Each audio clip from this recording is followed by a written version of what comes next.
माना गांव, जहां से पांडव स्वर्ग की ओर गए थे।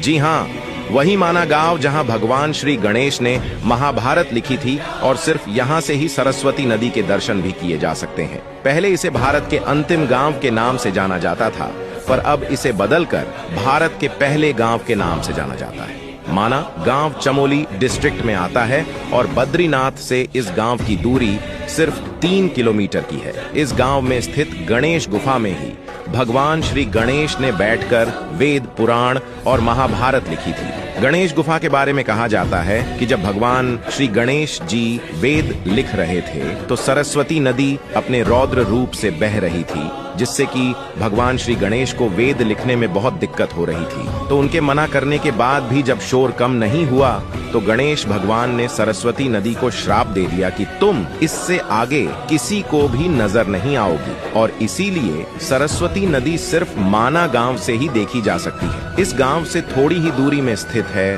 वसुधारा फॉल। कहा जाता है कि वसुधारा फॉल्स का पानी जो लोग पाप करते हैं उन पर बिल्कुल भी नहीं गिरता है। यह एक बेहद ही सुंदर झरना है जिसकी ऊंचाई लगभग 400 फीट की है। जो भी टूरिस्ट माना गांव आते हैं वो भारत की पहली दुकान पर जरूर विजिट करते हैं। तो ये थी माना गांव की कुछ बातें। वीडियो को शेयर करो उनके साथ जिनके साथ माना गांव